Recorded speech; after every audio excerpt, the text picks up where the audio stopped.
Өмірдің ащы тұстары мен тағдырдың жазған қиын сәттері қолыма қалам алып хат жазуыма себеп болып отыр.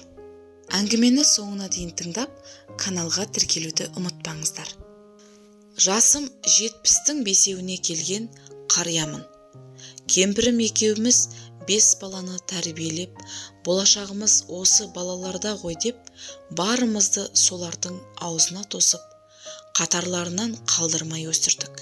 Бесеуі де ер жетіп, үйлі жайлы болғаннан кейін жарым қайтыс болды. Өсіріп, жетілдіріп, бейнетін көргенімен немере сүйіп, солардың зейнетін көре алмай кетті. Алланың ісіне амалың бар ма? Артында жас балаша жәутеңдеп мен қалдым. 43 жыл бірге өмір сүрген, сүйген жардан кенеттен айырылып қалу маған ауыр тиді. Оны түсінетін бала бар ма? Әрқайсысы өзімен өзі. Әйел бала-шағалары болғандықтан ба, олар аналарын тез ұмытқандай болды. Тіпті біреуі де «Әке, қалыңыз қалай?» деп сұрамайды. Кемпірім қайтыс болғаннан кейін 2-3 күнде үйде адам көп болып, оншалықты жалғызсыраған жоқпын. Уақыт өте барлығы өз үйлеріне кетіп, кіші ұлым, келінім үшеуміз-ақ қалдық. Келіннің аяғы ауыр.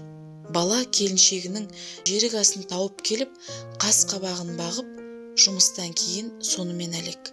Маған көңіл бөліп жатқан адам болмағаннан кейін жаныма үнсіздікті серік еттім. Төсегімде жатып, тек ойланамын да жатамын. Бұрын кемпіріміз екеуміз, шіркін балаларымыз ер жетіп, үйленіп, бізге немере сүйгізсе, сол немерелердің қызығын бірге көріп, әр баламыздың үйіне қыдырып жүрсек, содан артық бақыт бар ма деуші едік. Бүгінде ол арманның бәрі келмеске кеткен. Осы уақытқа дейін біз тек осы балаларымыз үшін өмір сүріп едік. Енді сол балаларымыз өздері болғандай жан-жаққа кетті. Бұрынғымда бір өмір екен ғой. Келіні мен балам қолымда. Ал қазір екеуі жұмысты сылтауратып Астанаға кеткен. Ал мен жалғыз қалдым. Денсаулығым да жоқ. Оның барлығын көріп біліп отырып, бір балам не қызым мені ойлаған жоқ. Тым болмаса жағдайымды сұрап бір келіп кетсе де болады ғой. Басқа күнді айтпағанда, мейрам күндері құттықтап келуді де білмейді. Қара шаңырақтан безетіндей мен оларға не жамандық істедім? Неге тым болмаса 5 баланың біреуін менің жағдайымды алаңдатпайды? Әлде балаларға дұрыс тәрбие бере алмадым бекен? Тек солар қиналмасын, жоқшылық көрмесін деп, жұмыс істеп ақша табуды ойлап біз жүрдік.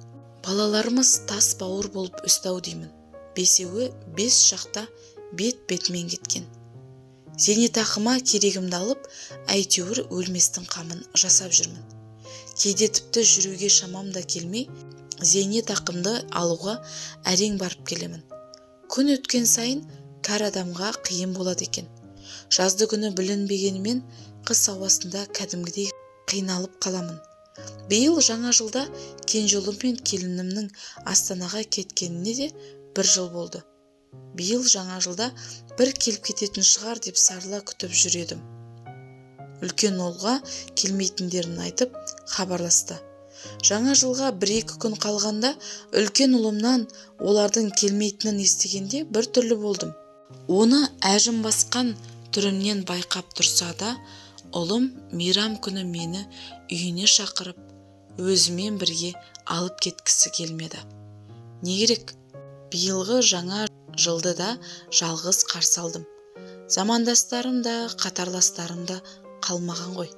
Тек жаңа жылдың ертеңіне жақын ауылда тұратын қызым құттықтап келіп кетті. Тозығы жеткен үймен қартайған әкесін көріп, қызым көзіне жас алды. Бауырларына деген ренішін айтып, өзінің жағдайының жоқ екенін де түсіндірді. Күйеу баламыз да қызғаншақ қызымды үйінен шығармайды. Сол күні де 1-2 сағаттан кейін қоңырау шалып шақырып алды. Бұрын жолдастарым менің ұлдарыма қарап қызығып жүргенде, нағыз ерден ер туады деп мақтанушы едім. Сөйткендегі ұлдарым бір шекебастың соңына кетіп, жалғыз қызым ғана келіп жағдайымды сұрап кетті. Бір жасап қалдым. Осы кезде қызымның менің жалғыз отырғаныма жүрегі ауырып, 60-тан асқан болса да, бірге отырып шай ішіп, сырласатын әйел керек екенін айтты. Бірақ қаусаған қара шалға қандай әйел қарайды?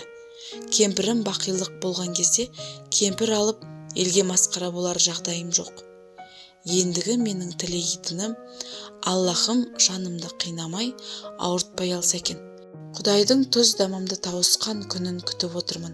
Жаныма бататыны өміріміздің бәрін балаларыма арнағанда, сол балалардың титтейде жылу көлеңке тимегені. Бұрын басқа ұлтқа түңіле қараушы едік, енді өзімізде де сондай күй кешіп отырмыз. Адам өзгерді ме, заман өзгерді ме? Қазір мен секілді тастанды қарттар көп. Бүгінгі жас ұрпақ осындай болса, ертең ұрпақ қандай болар екен?